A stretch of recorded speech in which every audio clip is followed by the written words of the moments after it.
রাম মন্দিরের কোনো ব্যক্তির কি করেছে আমি বলবো সেটা তাদের সম্পূর্ণ নিজস্ব। রাম মন্দির নিয়ে অখিলেশ যাদব সমাজবাদী পার্টির সাংসদ তিনি অভিযোগ করেছেন যে 7 কোটি টাকা দুর্নীতি আছে। अखिलेश यादव ने राम मंदिर में आए चढ़ावे में चोरी का आरोप लगाया था। সেই প্রসঙ্গে প্রাক্তন সাংসদ তথা বিজেপি নেতা ব্রিজভূষণ সিং তিনি বলেছেন যে এর সঙ্গে বড় বড় নেতারা জড়িত আছে, বলতে গেলে আমি সমস্যায় পড়ব।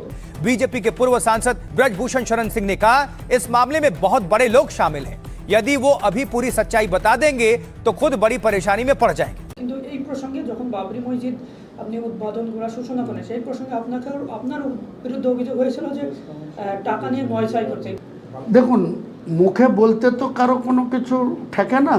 উপরওয়ালা মুখ দিয়েছে, কথা বলার শক্তি দিয়েছে, জিভ দিয়েছে, কান দিয়েছে, চোখ দিয়েছে, দেখার, শোনার, বলার সব কিছু শক্তি উপরওয়ালা দিয়েছে। কোনো ব্যক্তিকেই জেনে না শুনে কোনো ব্যক্তি সম্বন্ধে কোনো বাজে কথা বলা উচিত না।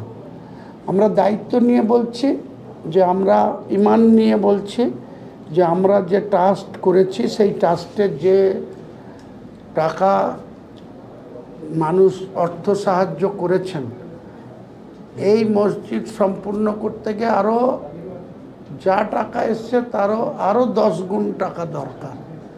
কিন্তু এই সমস্ত পলিটিক্যাল লিডারদের বিরোধিতার জন্য অভিষেক বন্দ্যোপাধ্যায়, অধীর রঞ্জন চৌধুরী, এমনকি মুসলিমদের কিছু নেতা যারা টিএমসির চটি চাটত, তারাও এই মসজিদের যাতে টাকা না দেয় তার বিরোধিতা ওপেন করেছে। তার জন্য বিগত 2 মাস ধরে সেইভাবে কোনো টাকা আসেনি।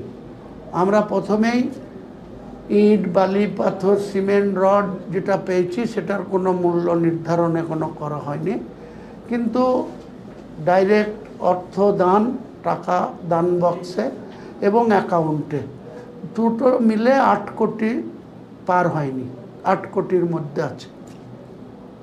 কিন্তু আমরা কতটা প্রপার্টি খরিদ করেছি, কত জমি খরিদ করেছি, তার মূল্য কত, তার উপযুক্ত সব প্রমাণপত্র রয়েছে। এমনকি আমরা চার্টার অ্যাকাউন্ট লাগিয়ে আমরা তার অডিট করাবো। আমরা কত টাকা পেয়েছি আর কত টাকা খরচা হচ্ছে, কি কনস্ট্রাকশন হচ্ছে, তার জমি খরিদে কত টাকা লাগছে, তার অন্যান্য প্রতিদিন তাদের পরিষেবা যারা দেয় তাদের ভলেন্টিয়ার বা তাদের যৎসামান্য যে খরচাটা হয় তার কত খরচা, সমস্ত মুখে বলে দেওয়া যায় অনেক কিছু, কিন্তু যারা কাজ করে তাদের কাজের মূল্যায়নটা যারা কাজ বুঝে, যারা আরও 10টা বিল্ডিং করে তারা ঠিক বুঝে যে এটা করতে গেলে কতটা কাঠখড়ি পোড়াতে হয়, কত অর্থ ব্যয় হয়। তো যারা বলছে তাদের বলতে দিন।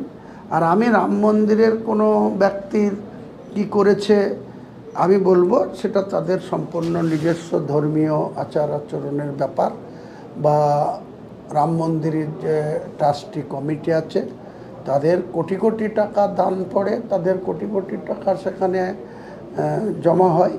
সেই টাকা তিনাদের কি করবেন, তিনাদের ট্রাস্টি কিভাবে ব্যবহার করবেন, আর সেটা যদি কেউ অন্যায়ভাবে বা অনিয়ম করে যদি সেই অর্থ ব্যয় করে থাকে, সেখানে ট্রাস্টিরা নিশ্চয়ই তার ব্যবস্থা গ্রহণ করবেন। আমার মতো ক্ষুদ্র ব্যক্তি এত বৃহৎ একটা প্রতিষ্ঠান নিয়ে আমি কিছু বলছি।